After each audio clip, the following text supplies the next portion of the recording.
Today is February 25th, 2014, and we are interviewing Lloyd Cunningham.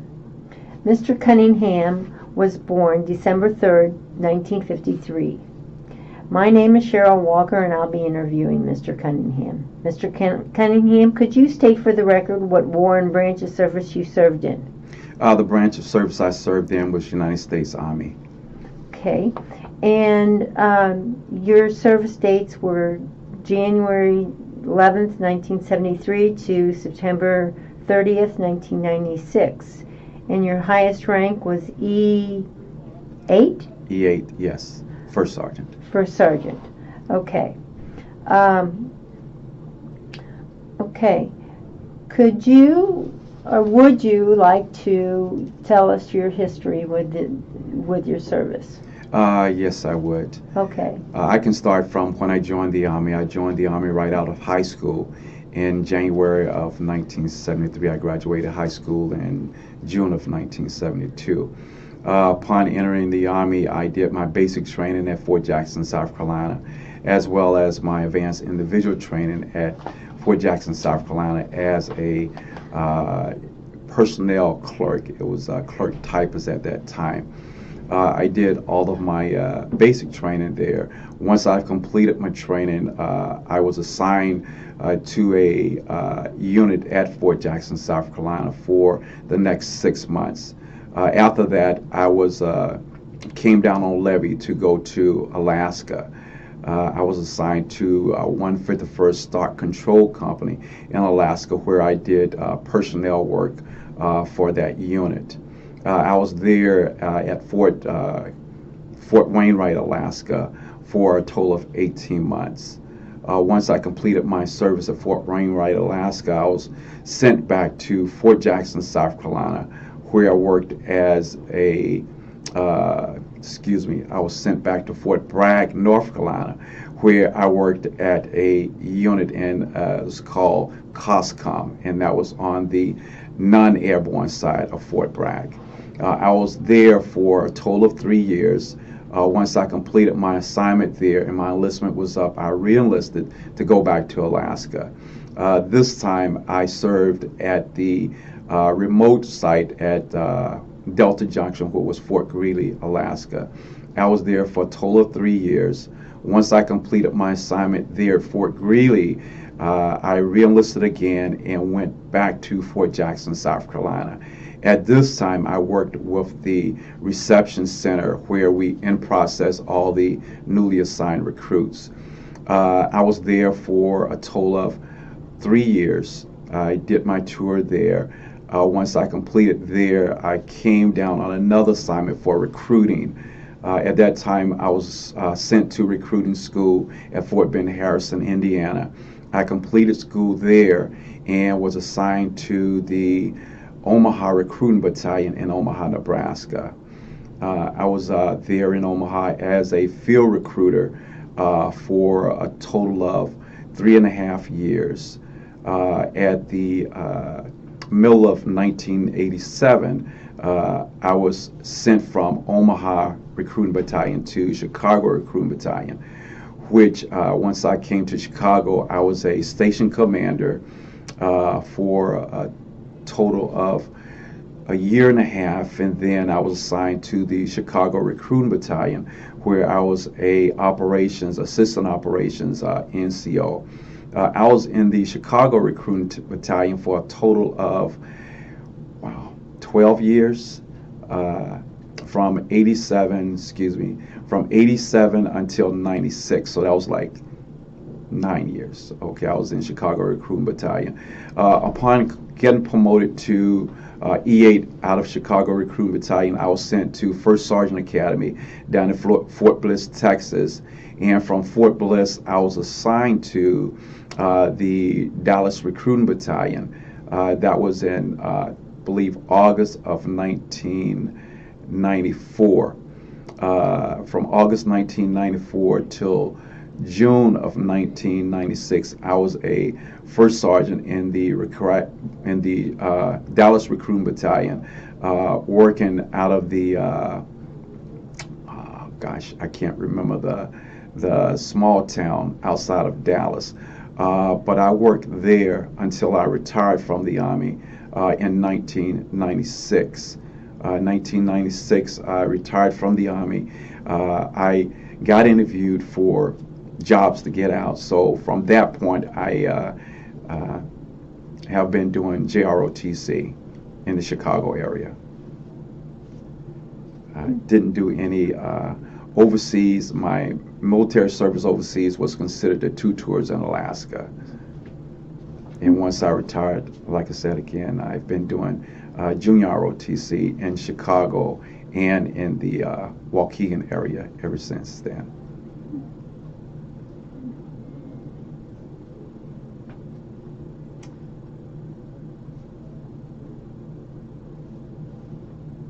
What is your most memorable experience within the service? I would probably say, well, I would say that my most memorable experience in the service was working in Alaska. Like I say, I had 2 tours in Alaska, even though probably a lot of people wouldn't want to go to Alaska. I wanted to go because of the assignment I had, number one, which was working with the different type of equipment that the Army used.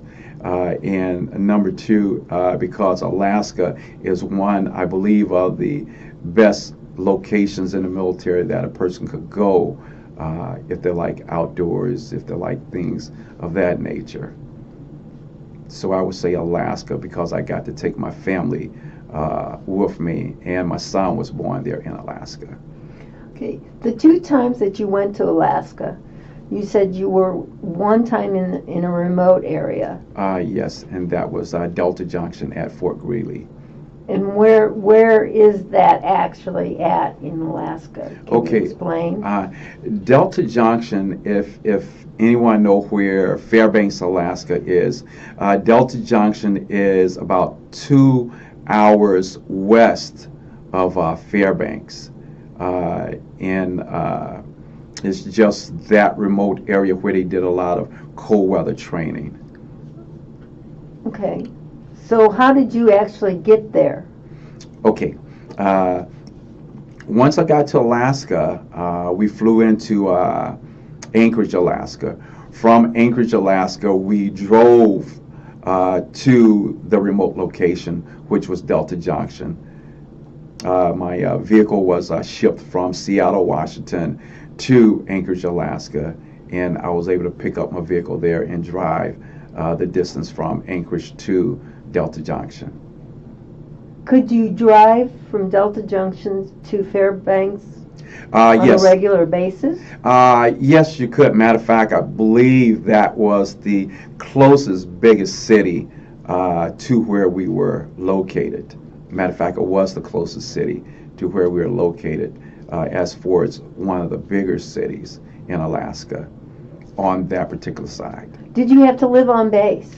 I didn't necessarily have to live on the base. When I was in Alaska the first time, I lived off base with my family. The second time, I did elect to live on base with my family. How did you stay warm? You know, it's kind of like I get that question all the time, but here in the States, it's a wet cold. There it's like a dry cold that kind of hits you and bounce off. But you had all of the military, as far as the military is concerned, you had shoes, they were called bunny boots at that time. It was a white boot, and I mean, you'd have to be like in deep frozen water in order to get cold. And, you know, they had all your TA-50 that you wore, which was, you know, designed to keep you warm. Okay, what about your family? Same thing. You'd go out shopping for, you know, heavy-duty coats, warm boots, and they, you know, really enjoyed. They were probably out just as much as I was as far as traveling out in the winter.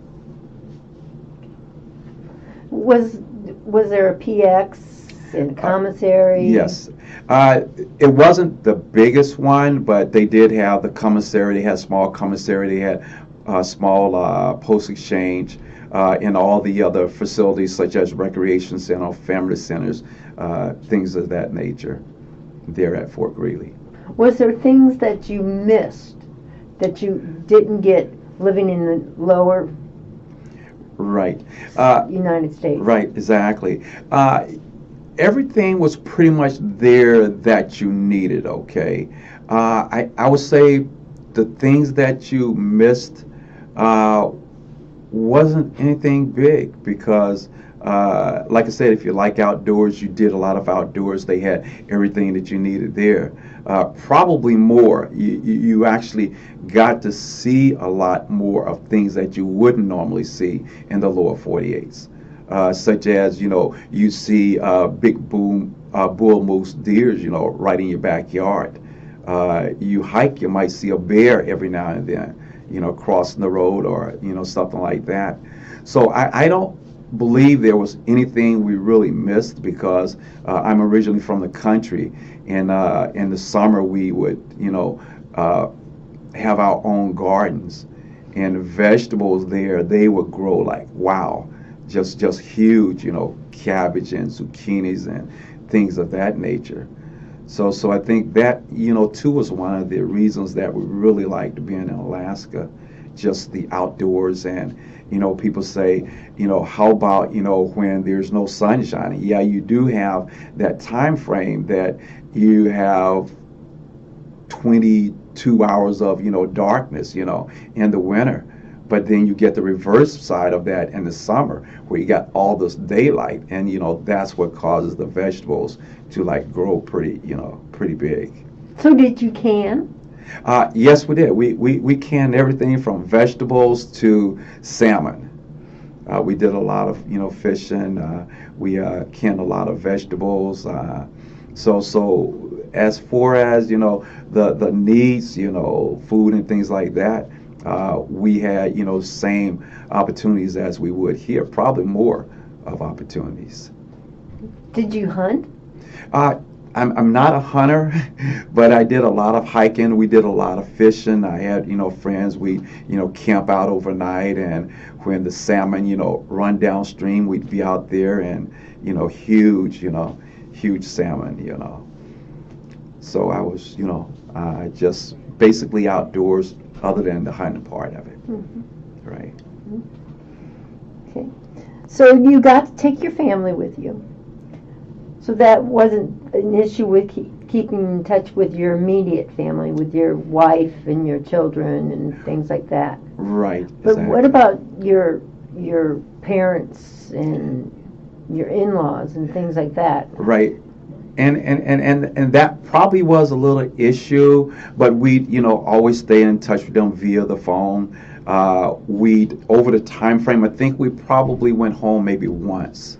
Actually, I went twice because I went once when I had to get another car and bring up there, and I flew to Fort Drum, New York, and then took a bus down to South Carolina, and then got my car and we drove it back across country. I had a friend to go with me. We drove it back across country to Seattle and then shipped it back to Alaska from Seattle. But back to the original question, we always stayed in touch with family, and it wasn't a real issue. Thank God there was no emergencies or anything going on, while we were there. So it wasn't a real big issue as far as the family was concerned. How were you fortunate enough to stay in the States with all your time? I get that question all the time. I believe it's based on the assignments that I got. And, I originally joined the Army back in 1973 because I wanted to go, show my patriotism. I wanted to go to Vietnam. I wanted to do all that. But, because the war was over by the time I finished my training, I didn't get to go. So, again, the type of assignments that I got, being administration, I was just fortunate, to have all my assignments for 23 and a half years in the United States. Now, recruiting, that's an interesting subject. Yes. Did you get chosen to recruit, or did you? Yes, I did. Okay. There was an option right there at the, I guess, turning point of my career, which was about 10 years in the military, and you want to get some assignments that you're going to get promoted, by going to those assignments. So I originally had volunteered to go back to Alaska, and once your paperwork is in the system, people start looking at your paperwork and say, okay, he wants to go back to Alaska, let's see what else we got for him. So I believe, from that point, recruiting command picked me up, and it was like, okay, here's your options. You could either go do drill sergeant duty, or you can do recruiting duty. So my option was recruiting duty, and I just got selected for it, kind of like, pull your name out of the hat, and I was selected. And once I got in recruiting, I just saw a sense of, obligation that, okay, this might be something that I can do to help some of the youth of America. And from 1983, when I first became a recruiter, through 1996, my passion was to go out and help young people do something with their lives that wanted to be a part of the military. So, as a recruiter, do you feel like all kids should go into the service? Here's my personal feelings about it.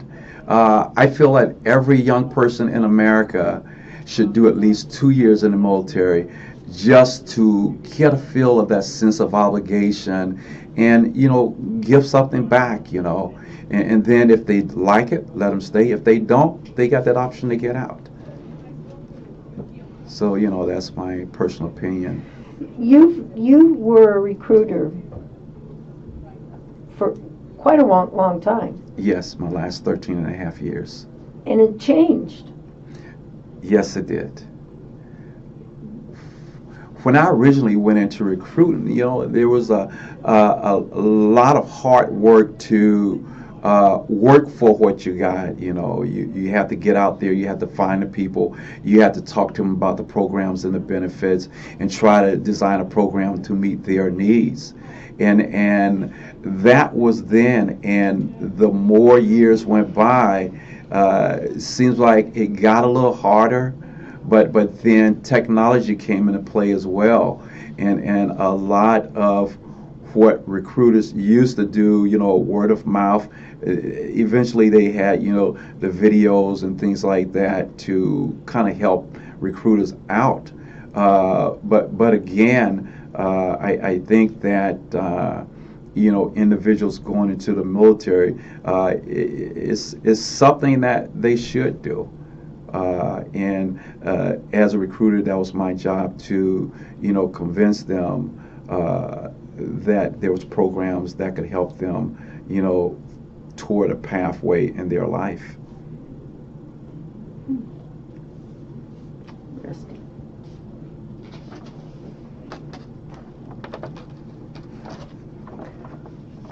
So,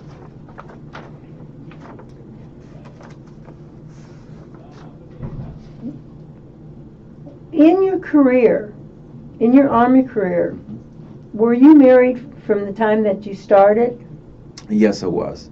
I married right out of high school sweetheart, to say. And from my first assignment in the Army through my last assignment, my family was there most of the time. There was a gap that they wasn't there based on the location that I was assigned. But my daughter was, born after I joined the Army, and again, my son was born in Alaska after I joined the Army. Okay. So was your wife able to be there during basic training, or did she have to stay? Right. She had to stay at our home location while I was doing basic training and my AIT job training. once my job training was over and I got a permanent duty assignment, then she was able to come join me at Fort Jackson. Right. Okay.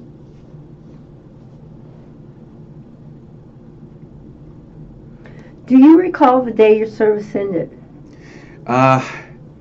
Yes, I do. And actually, that day is one I never will forget, because a couple days prior to that, I had to take all my physicals, do my out processing and that, and they told me from your physical you got high blood pressure and you wear glasses now. For 23 and a half years, I never had high blood pressure. I never wore glasses. I think it was just the thought of leaving something that I really lived for and lived in the Army, and going back to a area in my life that I hadn't been to, in 20 plus years. So I remember that it was at Fort Hood, Texas. I did all my out processing. I went back to Dallas, and from Dallas, I flew back to Chicago, got settled in, got a job locked in ROTC, and went back to South Carolina, to visit with my family. From the time I went to Dallas until I retired in '96. So it was in 2004, my family was in South Carolina, and I was, in Chicago doing recruiting.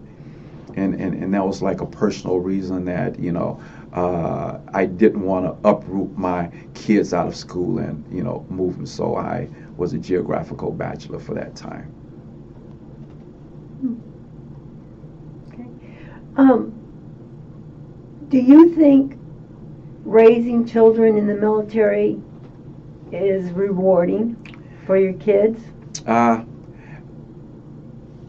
don't think it's as rewarding as parents would want it to be, because you have to continuously move them from location to location, and they lose, their friends, their contacts, they get to new schools. But, I think for military families, especially mine, they got used to, the move, because they were just excited to move somewhere else and start again, as I was. So I think it was definitely rewarding to them. And the only thing that I would say is that, if at that particular time you could stay somewhere for 6, 8, 10 years at a time without moving, that would have been a whole lot better than moving every 3 or 4 years. But definitely rewarding for them, because they got to, experience what I experienced and see things that, they would not have seen if they were not, a military family.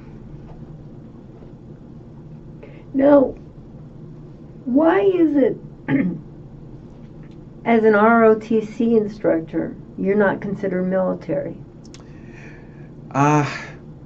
Because in order to be an ROTC instructor, you have to have retired from the military. Right, so that's the first criteria that you have to meet in order to be an instructor. You have to have done your time and retired. And as far as still wearing a uniform, and that's because the military is still paying part of your salary. Okay. Right. Okay.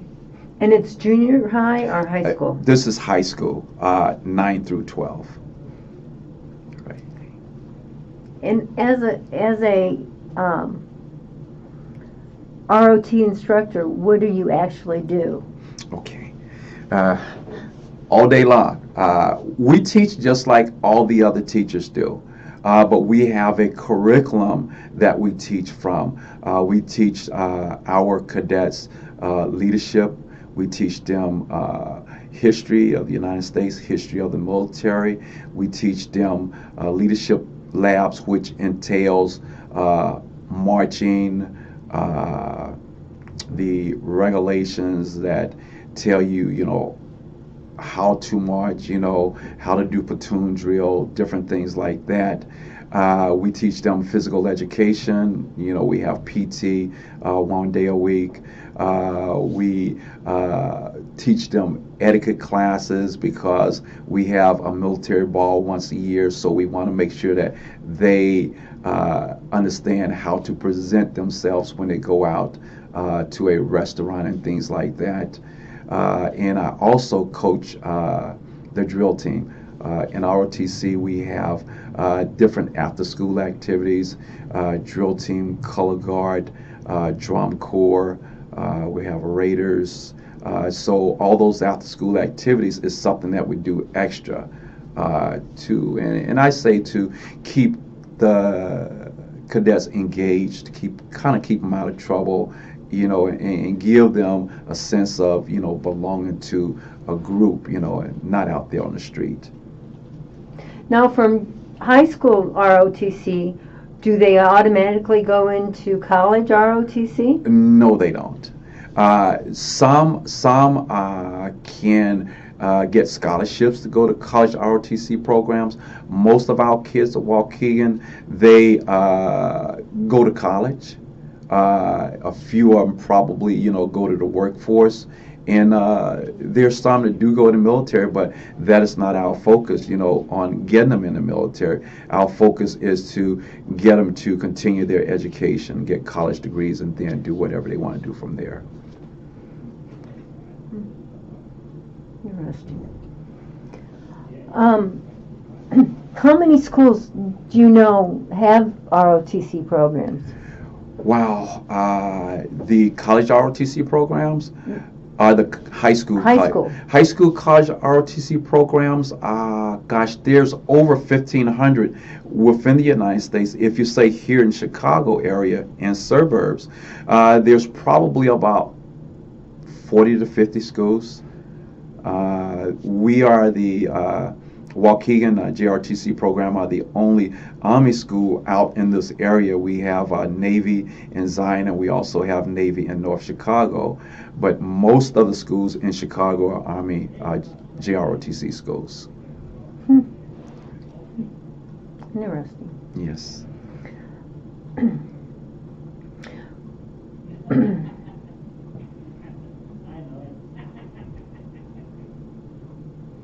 Have you continued any relationships with friends from the military?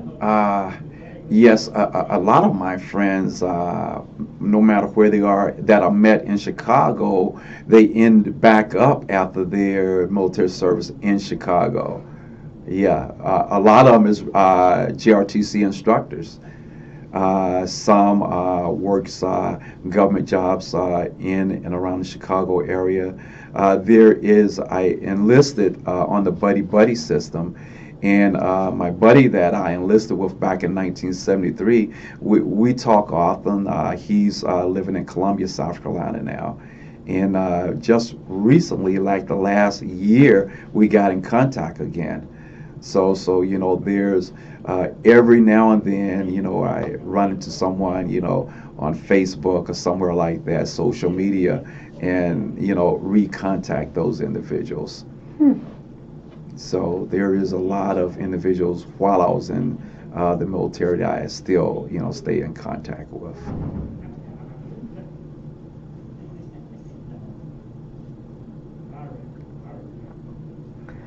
So would you encourage young men and women to enlist today? I would tell them that is one of their options. My passion is military. I always tell them as I talk to them, they have to look at all of their options, and if one of those options might get them to their long-range goal, then yes, the military can be an option, because there's a lot of benefits still in the military for them. You know, they're still talking about, you know, the cutbacks and, you know, the education funds and all that. But I truly believe that a person have the option to go into service for a couple of years and then get out, and there's a lot of benefits to them once they get out, especially the state of Illinois. Person go in the military, get out, state of Illinois is going to pay 100% of their tuition to go to school. And that's something that, all states do not have to offer. So I would definitely encourage them, if that is one of their options, to go in the military.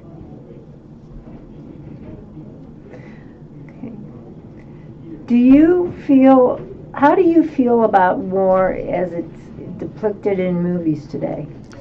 I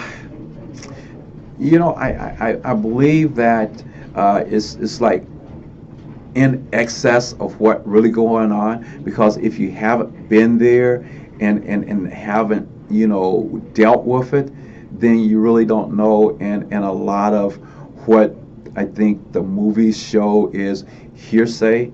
Yeah, it might be someone that's been there, but how much more do they add to it? So I don't feel that strongly about what I see in the movies as being actually what happens. Okay, question for you. We've just basically been told on television that the military budget is going to be cut, and so consequently the personnel is going to be cut. How do you feel about that? That's strange that you would say that, because I just had a conversation about that a couple hours ago. My opinion of that is that with downsizing and cutting the budget, I don't feel that it's something that's going to help the United States or the military, because the more you take away from it, the weaker you're going to get. And that's my opinion, that maybe look at some other options other than cutting the budget, okay, for the military. Because in the past, history shows that the military has grown, and when it starts to decrease, then I think that we're letting our armed forces down to an area where, are we going to have enough to protect when we need to? So that's my personal opinion about that. Is there anything else you'd like to talk about? I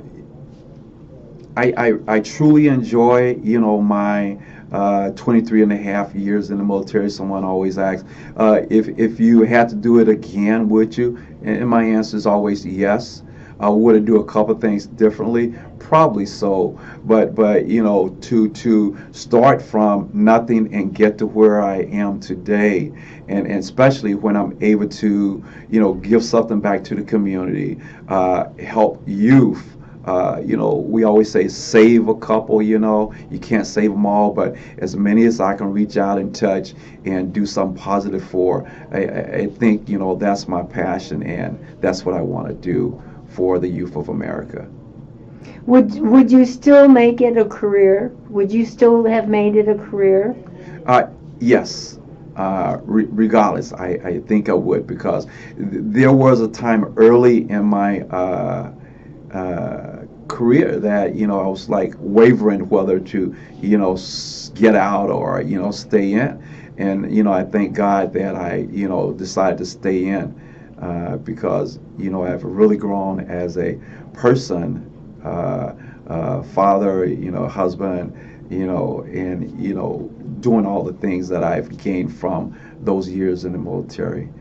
And I just think that it was a good thing, and like I say again, I would do it again if I had to.